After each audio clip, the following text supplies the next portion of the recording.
Hey, I'm Chris Martin, author and creative director at Moody Publishers, and you're listening to the Local Youth Worker podcast from Reformed Youth Ministry. One, two, three. Hey everybody, welcome back to the Local Youth Worker, a podcast brought to you by RYM. I am here with Chris Martin, as you just heard, and Linda Oliver. Chris, how's it going? It's going well. How are you guys? Doing well. And it's funny because Linda's right here. We recorded a podcast just a few hours ago, so yeah, it feels like we've just kind of been sitting here already talking. But welcome back, Linda. Good to have you on. Yeah, for the listeners, it's probably felt like weeks, right? I'm back. Hello. Still doing well. Chris, I'd love for you maybe to give us a little bit of an update. It's been a little while since you've been on the podcast. It seemed like the last time I had you on, I was encouraging our listeners to follow your Substack and keep up with you. And I think after we recorded, you said, "Hey, just so you know, I'm probably taking a little bit of a break from the Substack." But we'll get into that in just a minute. But why don't you just quick update life, what you're doing?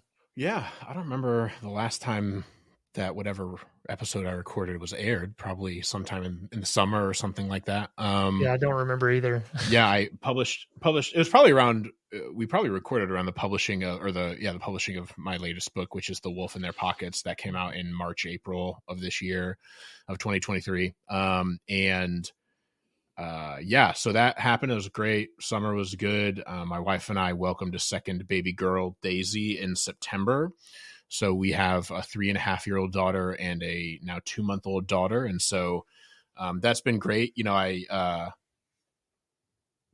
a parent is awesome. Parenting is not always very fun. And we are definitely in that stage of life right now where we have a three-nager through and through, and she's brilliant and she's learning very quickly, and her reasoning skills are scary good. But she's 3 and she doesn't care. She wakes up at 6:15. She doesn't care how much you're up in the night with the newborn. So, just learning how to be a parent of 2, and it's been really good. And earlier in November, I became creative director at Moody Publishers. So though I'm not an artist, a graphic designer, or anything like that, I am charged with leading all of our graphic designers and overseeing all of our cover design and creative copywriting and all of that kind of stuff. And so that's a new role, and I'm onboarding to that still, and it's been really fun, but it's overwhelming to step into anything like that. But I'm really excited to lead that team, and it's been good. So yeah, that's just a little bit of like personal stuff.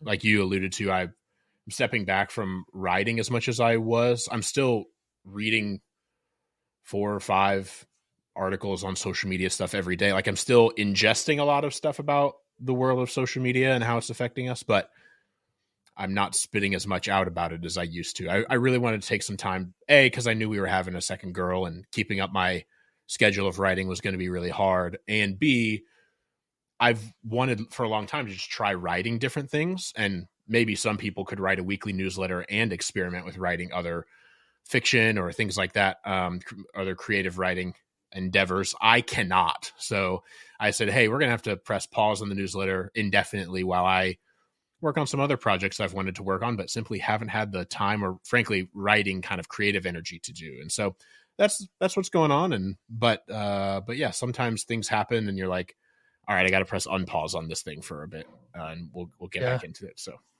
Yeah, for sure. No, thanks for that update. And yeah, that's a good segue for sure, because you did post a new Substack and a new article in your Substack, and I got it, in my email, and I thought, oh wow, okay. I thought Chris was taking a break, and before I even had time to read it, someone else forwarded it to me, and then it seemed like somebody else, and the title obviously catches your attention. The title is "Instagram Addicted Your Teenager Because She's Worth $270 to Them." Usually when we're talking about a book, I start with the title. What was it? And it's, I guess, somewhat obvious, but what was it about this that made you say, okay, I'm going back to writing something today? The first thing I thought of, so actually, like, this is how unable I am to disconnect from this world as much as I maybe want to. We stayed home in Tennessee for Thanksgiving this year because we had a 7-week-old baby and didn't want to take her all around family quite yet. And we'll be going back to our homeland of Indiana in just a few weeks for Christmas. And so we opted to not make the 7-hour trek up to our home for Thanksgiving. And so we stayed home this year. So we had some downtime on Thanksgiving, just watching football, eating food and all that. And I found myself looking at social media, and I saw someone post that, hey, late last night on Thanksgiving Eve, Meta unsealed some documents, some formerly redacted information from all of these lawsuits that came from all of the states' attorneys general who are suing Meta for how they have neglected the mental health of their users for profit. And I don't know. I'm not a lawyer. And frankly, I did a lot of Googling on this, and I could not find like why Meta decided to unseal this stuff. I'm guessing they had to at some point. I don't know. I was thinking the same thing. Yeah, it's like, why would you ever even unseal this? But I think I'm guessing they had to at some point. So when better for an organization, a company like Meta, to unveil, like pull back the curtain on all their nastiness than the night before a major holiday when nobody will be paying attention to it. Exactly. And so I'm scrolling on Twitter and I see a guy who covers social media tweeting out screenshots with highlighted portions, that the highlighted portions are the stuff that was redacted and is now available to see.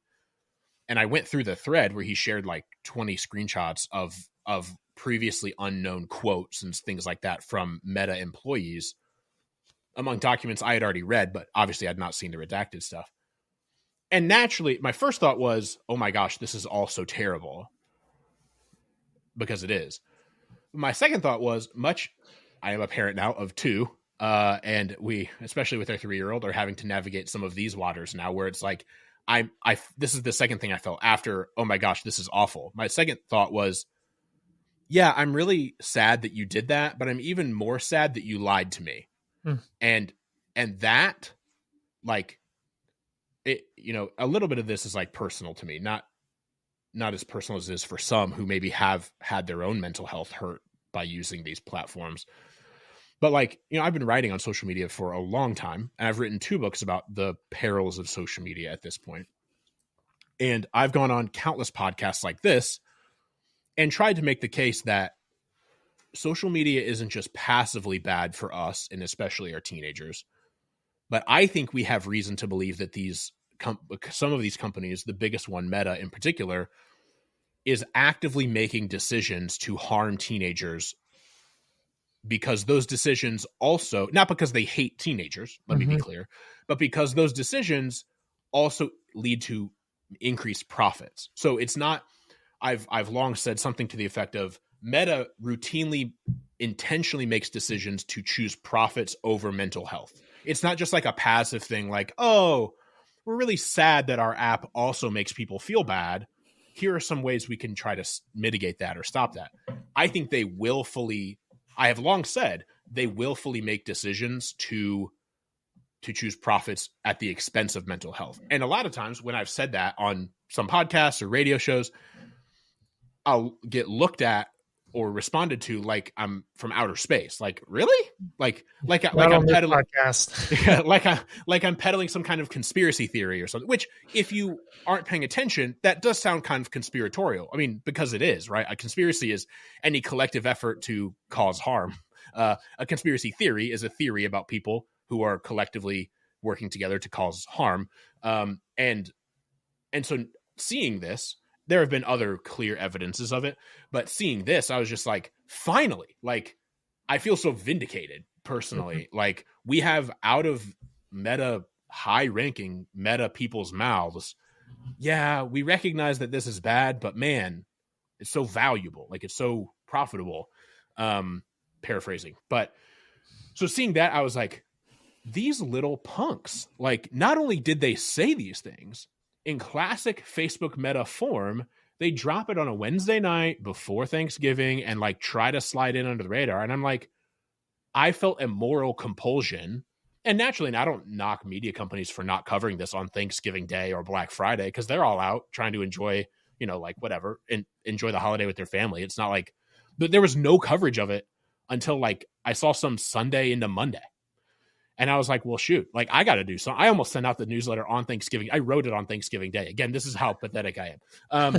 But I almost sent it out on Thanksgiving. Like, nobody's going to pay attention.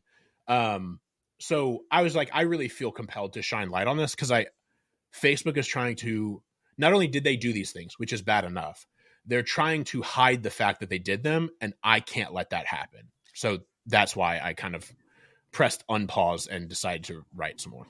Oh, yeah. And then that's exactly why I reached out to you to say, hey, do you want to record a podcast? Because all those who are out there listening to this, if you listen to this podcast regularly, we talk about technology pretty regularly because it's a pretty dominant aspect of youth culture. And so please, parents, youth workers, listen to this. The fact that Instagram has admitted this, tried to conceal it. It's now out there. I'm going to link to this in the show notes to Chris's Substack so you can read for yourself his commentary, but then also the documents that have been released. But please don't just let this be kind of white noise because we've talked about this before. This is something that we want to shine a light on.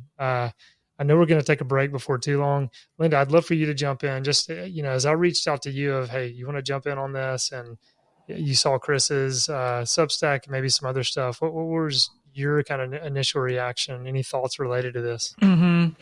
I think I missed the subheading that you have at the top, which reveals this part. But as I was reading through it, when I got to the part that talks about how Meta literally studies adolescent biology and neuroscience to figure out how to addict them. Like it's talking about we're trying to gain valuable insights to inform our product strategy.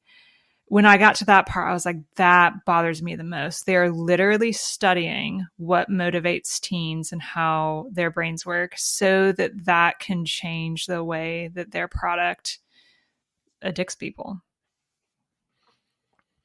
Yeah, it's awful. And I think I didn't offer, for anyone who goes and looks at this, I didn't offer a ton of commentary to, frankly, I let a lot of these documents just speak for themselves. I just kind of segued to each one to summarize, hey, here's what's being said. Here's what's being said. But I think toward the end, I said, in the war for the mental health of teenagers, it is parents versus the best paid, most brilliant computer and behavioral scientists in the world. And parents don't stand a chance. And that's the biggest thing for me is I've worked in youth ministry. I spent 15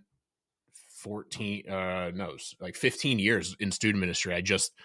I started when I was a freshman in college working with middle schoolers until this past spring. I stopped serving in student ministry for the first time since I was in college. And so I've spent plenty of time in student ministry. I've spent plenty of time talking with parents who are upset seeing how social media is affecting their children and they feel powerless. And it's because they are.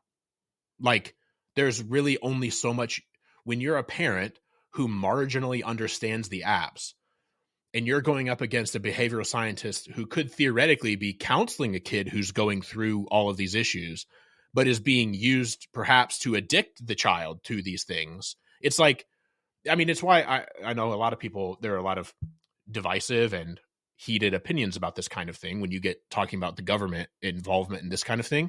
But it's why I think the government has to step in and do something, because this isn't a thing where it's well, parents will just figure it out. It doesn't matter. I understand this stuff as well as any parent out there. I can say that without trying to be prideful. I understand this stuff as well as anyone. And I'm already nervous about what to do when my daughter turns 11 or 12 or 13. I don't know. And I am as equipped as anyone. And so it's where we need laws passed. We need some stuff. We need them to throw the hammer down on Meta for this stuff. So I feel so bad for parents who have already walked this road. And then those who are a few years ahead of me who will soon. And then those who are my age or have kids that are my age and still see this is maybe a decade off or a little bit less. And I feel as ill-equipped as anyone, but I should be among the best equipped. And so I think it just shows the chasm of how I don't know how anyone expects parents to do this well. And I'm really glad you're saying that. And I'm going to say it so you don't have to come across it. Those who are listening to this, I would bet a lot of money Chris has read more books than you and read more articles than you. And for him to say he's concerned about this and he is one of the most equipped, I mean, it's why you're a guest on this podcast. We're wanting to glean thoughts from you because you are so well read in this. So parents and youth workers listening to this, please, I want to appeal to you to be thinking, okay, what is your responsibility as a parent? What is your responsibility as a youth worker? Knowing this is truth. This is knowledge that it's out there. It's released now, but not only just, responsibility, but as a parent and a youth worker, I mean, responsibility as a Christian, there's responsibility that falls on our shoulders. And we're going to talk more about that after we take this break. I know we're going to get into body image, data that was released, as well as bullying, and some other things. So please stick with us as we talk more with Chris and Linda about this.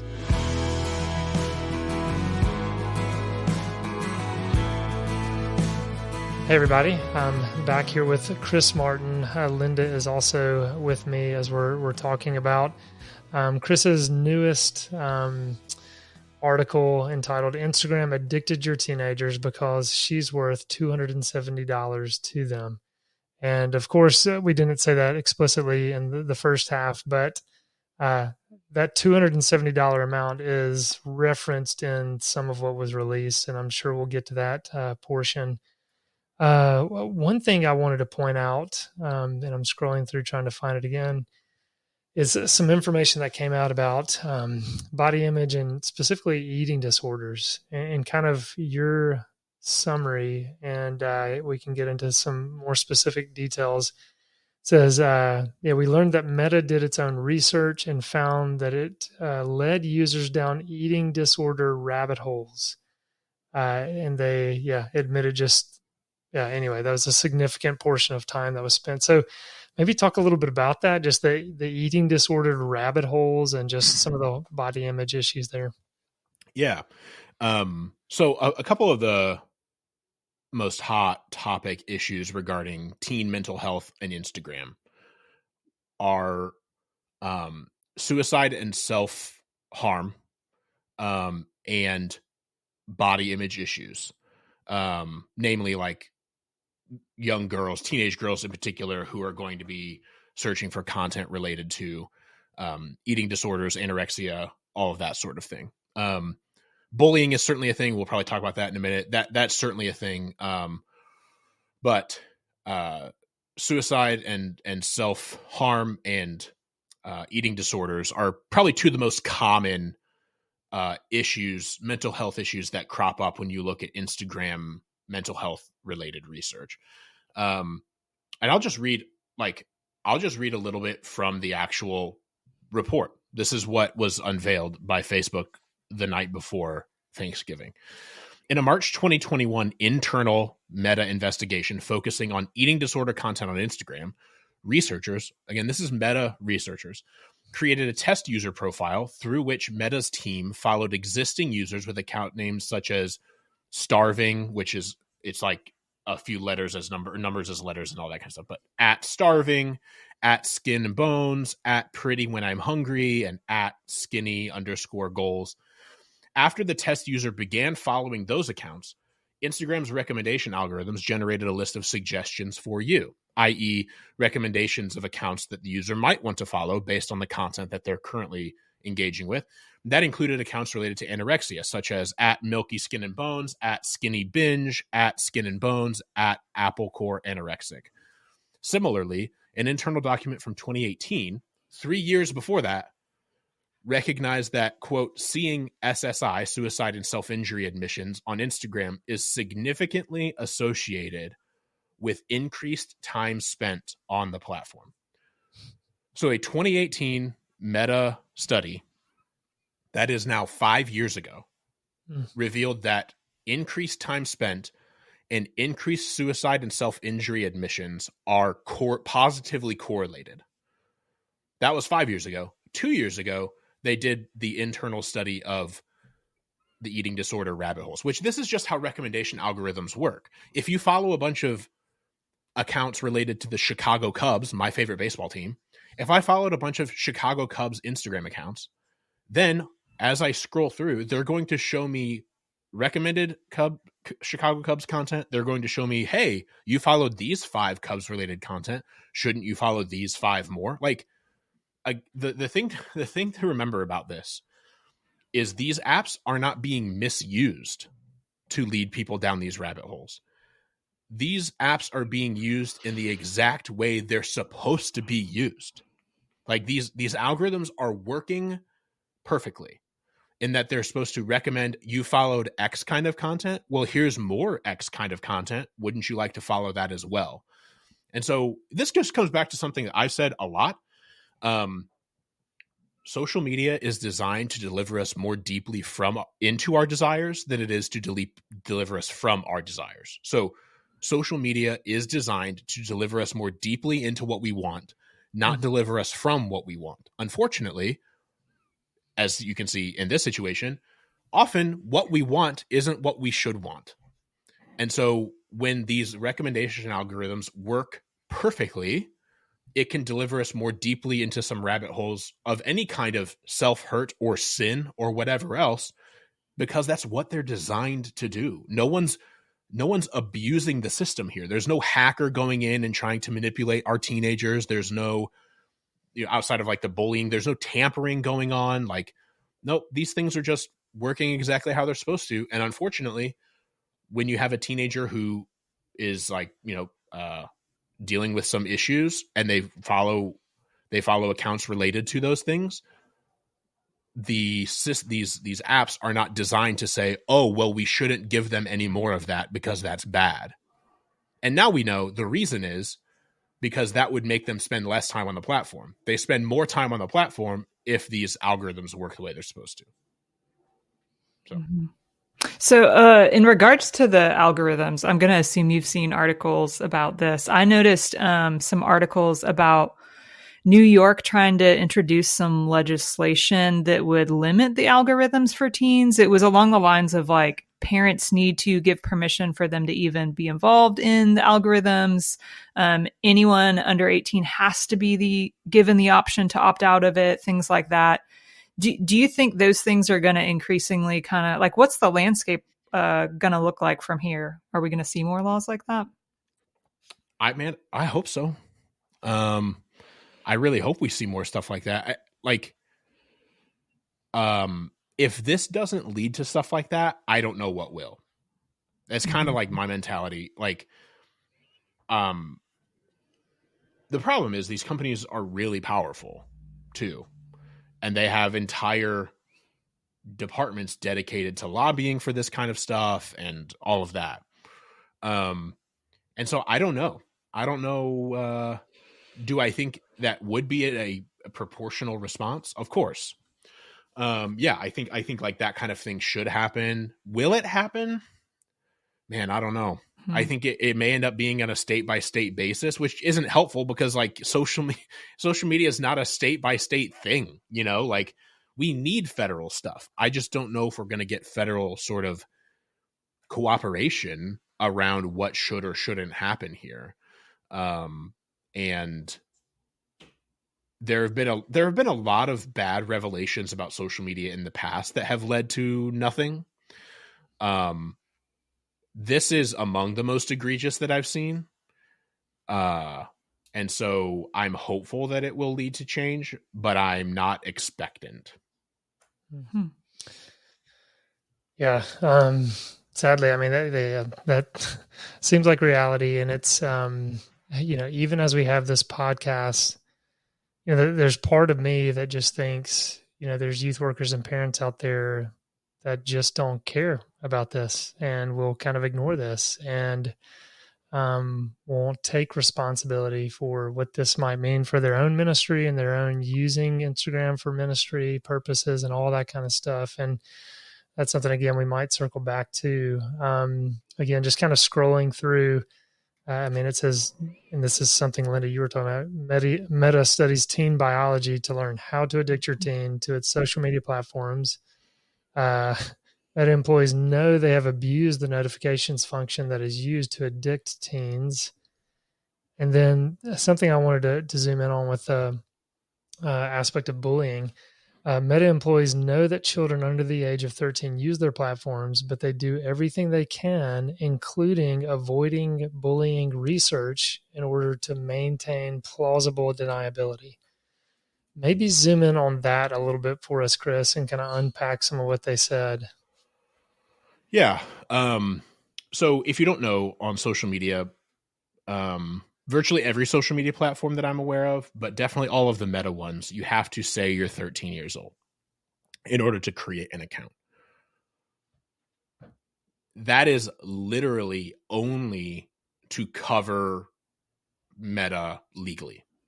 Like, they obviously, how are they going to verify that a 12-year-old isn't 13? It's the same way like back in the day. I mean, still even today on the internet, but you go online and it's like, hey, this is a trailer for an R-rated movie. Like, when's your birthday? And you can just like make it January 1st, 1900. Like, right? Like, well, how do they know? Like, how, so a 12-year-old girl can, a 10-year-old girl, a 9-year-old girl who has a phone or a tablet can go on Instagram and make an account and just lie about her birthday. Like, what are they going to do? As long as she knows what year she had to be born to turn 13, like the bar for getting on social media is not you have to be 13. It's that you have to know what year you were born to say you're 13. Like that's what it is. And so the reason these apps say you have to be 13 is like there are laws and regulations, I think, for you can't be under 13 or whatever. I don't even know what all those laws are, why they even make it 13. But they've decided we're going to say you can't come on if you're not 13. Well, obviously, they know people under the age of 13 use their apps. They're not dumb. But because of exactly this kind of situation, they can't acknowledge that, right? Like I'm sure they would love to know what the lifetime value is of a 10-year-old who uses Instagram. They would love to know that because they live on this kind of data. But they can't acknowledge that 10-year-olds use Instagram because that would be breaking the rules. Mm-hmm. So here, I'll just read some of what is in the document and what they unveiled before Thanksgiving. Meta also knows that teens can opt out of default settings or change their age at any point to gain more access to different features. For example, in 2018, Meta employees considered commissioning a study of bullying on Instagram. Instagram's director for communication regarding well-being and community initiatives, Fiona Brown, expressed concern that the study's survey would go to children under the age of 13 and that Meta would learn children under the age of 13 were being bullied on Instagram. So this is like, I think I have cancer, but I'm afraid to go get an MRI because it might shed light on the fact that I have cancer. We're just not going to go get the MRI then? Like, we're just going to let it happen. Reading back again the document, an internal Meta presentation titled User Trends from 2021 revealed that Meta has completed studies on the privacy needs of tweens while building products for that target group. They're building products for people who ostensibly shouldn't be on the app. Meta possesses survey data from 2020 indicating that out of roughly 3,900 children, 22% of child respondents aged 6 to 9 and 36% of child respondents aged 10 to 12 had used Instagram. In May 2021, Meta received external research conducted on social media platforms, including Instagram and Facebook.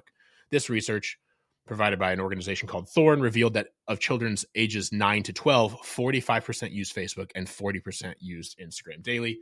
A Meta researcher was asked a clarifying question regarding Meta's youth platform study from the tween perspective in the screener, and they talked about how they're not going to ask too many questions of people under the age of 13 because they're not supposed to be on the app. But all of that's to say is, to summarize, they thought about doing a study on whether or not preteens are being bullied on Instagram, but then that made them say, oh, but wait a second, that might make us have to acknowledge the fact that preteens use Instagram. So we could do that, and it could help kids not get bullied, but then we would get in trouble. So we're not going to do it. Yeah. Okay. So we're talking about addiction. We're talking about eating disorders, talking about all kinds of body image things. We're talking about bullying, underage children using this. All of these things they know, they're aware of. They don't care at all.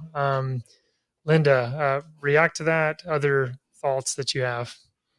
Yeah, the picture I get in my mind is just there's this giant that is manipulating and exploiting our teens and preteens for profit. And they know it's harming them, but they're trying to maintain this plausible deniability, right? And so it's like, gosh, like I just can't be okay with that. Like I think about how do we respond to this as God's people? And it's interesting. I was reading the account where Jesus is overturning the tables and whatnot in the temple. And I know these are two very different situations. But just seeing like, gosh, like there's God getting righteously angry about something where, and I think my understanding of some of what was going on there is there were people that were exchanging money and making profit, exploiting some people in that temple scenario. Right. And so here we are, it's not the temple in Jerusalem, but we're talking about people made in the image of God. And there's a giant out there manipulating them and exploiting them. And they are pretty powerless because these are children, teens. Like, I should have some of the same reaction that Jesus does. But it's hard to know, like, what does that look like in action points? Because I can't take down this giant. And so I just imagine that's how a lot of parents and whatnot, as we've already mentioned, are feel about these sorts of things. Yeah, no, Linda, I think that's a good point, and it's kind of I've read through Chris's article, and here we are having this conversation. It's like I don't have any just clear conclusions or action items to a lot of this. I mean, the first action item is this conversation. It's okay. I know I want to shine a light on this, and I want to make people aware of this. And Chris, I'm so glad you posted this because I was totally unaware of it because as we've been talking, it was the night before Thanksgiving. We're so unaware of this, and it was very intentional when this was released. But maybe we can kind of pivot into us kind of thinking, what should parents maybe do? What should youth workers do? Because I do want to, highlight your conclusion at the end of the article. Says this, Meta does not care about your children. They do not care about the mental health of teenagers. Do not believe anything they say about the steps they're taking to improve or any of that nonsense. And, as you said, we don't stand a chance against, the best paid, most brilliant computer and behavioral scientist in the world. And so, youth workers, you're using this for your ministry in a lot of ways. And we've highlighted on this program, there can be helpful ways to utilize it. And so that's not a statement of shame towards you youth workers that are using it. It's a normal part of life where people are just kind of using it as a communication tool. Parents, many are just throwing iPads and iPhones in the hands of your children, some of them being older teens, some of them being preteens. There just needs to be great caution, and there does need to be a wrestling with youth workers. And again, it's like, I don't even know the answer, but should you be utilizing this? It's kind of like, we can go to a coffee shop and minister to teens, but like, should we go to a bar with them? No. Okay. Well, can we say, well, maybe this is a platform we should just not utilize because it's doing something that's this harmful to teenagers. And we're kind of a part of the problem if we're continuing to utilize it. Chris, push back on me here. Linda, push back on me here. Help me think through this. Any other thoughts along these lines? I'm historically not a boycott kind of guy. I think a lot of times they just make so much like smoke and there's no fire, and you have different Christian groups that boycott different organizations because they had a main character in a movie who was gay, or, stuff like that. And it's just like, okay, I don't know how much help we're all actually doing by doing this kind of thing. Yeah. But I maintain a Facebook account. I have an Instagram account that I post to very sparingly. My life just isn't interesting enough to be taking pictures all the time. I recently deactivated my personal Twitter account because I kind of wanted to detach myself from that a little bit. But I have never been, as someone who's long advocated for and taught ministries how to use social media effectively, I've never been closer to kind of opting out of these platforms out of a moral obligation. Again, I've written 2 books on the perils of social media use and how we need to be careful, but we can still use them. Like it's bent toward ill, but we can use it for good. Here are ways we can use it for good. That's always been my stance, and that we need to be intentional, because if we get passive, that's when it can kind of take over and really start to harm us.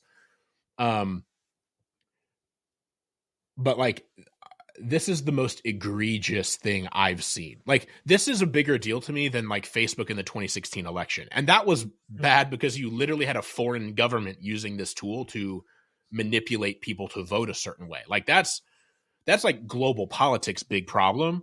But like, this is like a way more of like a moral issue to me. Like, and I think one of the only ways, I don't think it's, let me be clear, because again, I don't want to shame anyone either. I don't think any youth pastor or ministry or whatever who uses Instagram moving forward is sinning against God. Okay. Let me state that clearly. However, it's good to state that explicitly.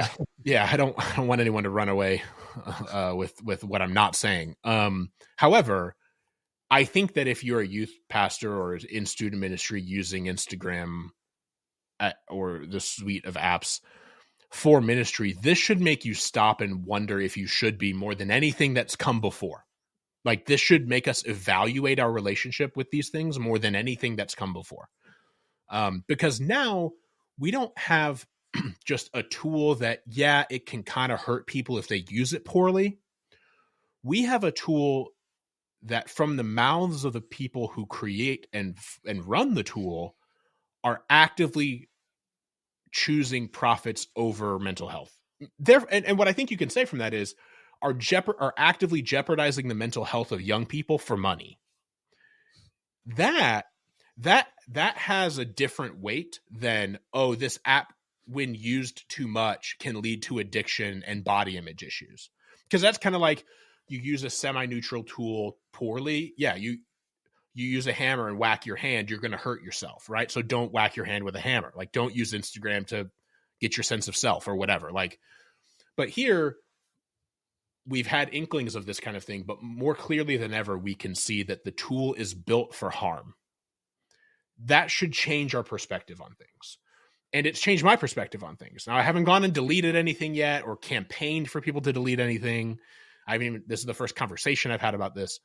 But like, I will probably delete my Instagram in the near future and just kind of say, you know what? I can't do this anymore. Not like I'm doing much anyway, but like, I have to separate myself from this. Facebook's a little bit different because I don't really do much on it, and it's just kind of like there, and I just don't see it as quite the same thing. And Instagram is the focus of all of this study, basically. So, but like, it's a step I feel like I kind of might have to take for myself, just as a sort of like, this is a line that's been crossed for me. And I don't think that everybody needs to do that. I'm not prescribing that, but I do think that we have something that seemed like a tool that is bent toward sin and destruction and harm, and that has turned into a tool being used for harm by the people who forged the tool to begin with. And so that's we've kind of crossed a line for me. And so I don't know what all we do. I mean, I think the parent perspective, the parent posture is the same. Like, this should only make you more hesitant about letting your kids get on social media. Frankly, I think I've always been very open-handed about, like, parents ask all the time, when should my kid get on social media? And I kind of punt on that and say, well, it's going to be different kid to kid. You know, every kid is different. And I still believe that, but like, this should only move that goalpost down the field, not move it up any closer. Right. And I think not to get, this goes into more data that we aren't unpacking here, but like, this disproportionately affects girls more than boys.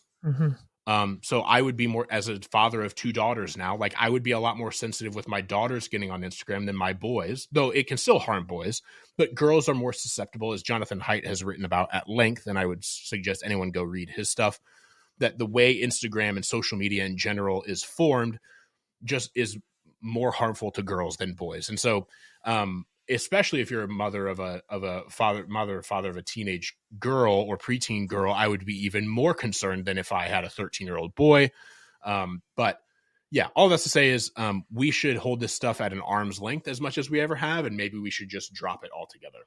Yeah, and I wonder too, as we, have referred to it as a tool plenty of times, maybe we stop calling it a tool. Maybe we call it a weapon. Maybe we call it a drug. It's kind of it's harmful. I mean, So, Linda, I'd love for you to react to just kind of responsibility for youth workers, responsibility for parents, other thoughts unrelated to any of that, just anything that's come to mind. Sure. So, thinking about that idea of they are harming the weak and vulnerable. I just think there's such a pattern in scripture of we are called to advocate for the weak and the powerless and protect them from harm. Our God is, I heard someone recently say, like our God's love is not like a squishy love. It's a fierce love, more lion-like. Our shepherd is not weak. He loves with a fierce love, and uses his club to ward off enemies. I don't know. That could look like a lot of different things, but I think that's one thing that needs to be on our mind. And I think as we are equipping teens to go out into the world to, I just want the church to be a place where we will say, like, we are going to be a people who are not ruled by money the way that companies like this are. Like, we are going to call out and make clear that that is bad to be ruled by money in that way. And we have to demonstrate that we are not living out of that value set. They need to see that. And we want to send, young adults out into the world that are equipped to think that way as well. And then I think just when it comes to how overwhelming all of this is, and, the decisions about what do we do, like, as somewhat of an aside, I don't know who's seen, the show, The Good Place. Is that what it's? Yeah, I think that's what it's called. The Good Place. One of the things that happens in that show, so it has completely wrong theology about the afterlife. Okay. But it gets, and this is maybe a little bit of a spoiler, in later seasons into this idea that, gosh, like, their conception of the afterlife is everything is on a points system. And so you have to have the right amount of points to get to the good place as opposed to the bad place. And they start realizing, gosh, life has gotten so complicated because I'm buying almond milk, but unknowingly I'm like contributing to something like child poverty across the world, or something like that. And so it's just so complicated. Like, how can anybody get it right? And this is kind of one of those situations. And there are so many others in life where it's like, what do we do? Like, do we have to opt out of every company because every company does something bad? And how do we make these decisions? It's overwhelming. And I don't, just as kind of like a more spiritual, pastoral, shepherding thought, like, man, like, let's pray, right? Like, let's look to our infinite God who sees and knows all of this and is over all of it and is bigger than all of it. Cause like, I don't know, but I know that he knows. Yeah. And that's a good word for sure. I mean, absolutely pray. Because I mean, the simple answer is, nothing isn't the answer. Like, don't, we need to do something. And prayer is one of those things. And I'm thinking of youth workers and going back to what Chris said too, not trying to prescribe anything and trying to guard from shame or guilt, but youth workers, I would say, print out Chris's article and go to the leadership of your church and say, hey, here's what this is. We're using this in our ministry. We're using this as a church. Let's read through this. Let's talk about it. Let's pray about it. What's a wise course of action here? Because every church is going to be different. Every context is going to be different. Parents listening to this, having a conversation in the home about this and to share this with your teen or preteen and the concerning aspects of it. And this is why we're going to back off on this, whatever it may be. But I know we're going to need to start wrapping this up. Chris, I'd love to kind of give you final word thoughts that you may have on any of this. It's important to know that you can't win on your own, because otherwise you will lose all strength and all hope trying to win on your own. Like there's a reason I'm not going to be campaigning for the mass boycott of Instagram, Facebook, or whatever, despite the fact that I think that might be a good idea. It wouldn't work. It wouldn't do anything. It wouldn't stop this. It would just crop. Even if we could fell this company, it would just crop up somewhere else. Like it's not going to go away. So dang, that stinks. Now that I recognize that, okay, now what do I do? Well, I just have to trust the Lord's going to work in this. I have to pray and ask for peace amidst it. I have to practically figure out how to protect my children. But then ultimately know that there's, I can't protect my children from a lot of things. And so recognizing that the Lord can work through that. And so I think it's good to get fired up about protecting the weak and the innocent, and we should do that. But kind of preaching to myself here, we have to recognize that's not going to solve the problem. And we have to be okay with that. And we have to trust the Lord, maybe not to even solve this individual problem, but to meet us amidst the problem and walk us through home to the end, whatever that looks like in some form or fashion. Yeah. And like you said, it serves as a good reminder of just our utter dependence upon the Lord. As we think about ministry, as we think about parenting, we want to control so much for the future generation, the future of God's church, to protect them from the evils of the age and all of these sorts of things.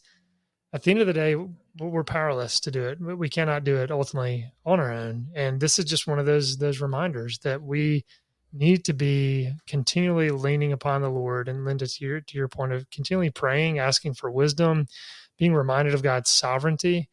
And then, as you said, Chris, as well, just kind of zooming in on our own, sphere of influence, so to speak, if that's our individual home, if that's in a church, because something like Instagram, it's global, it's big, it's worldwide. And because of social media and smartphones, it makes us feel like we're omnipresent as well, that we can be everywhere.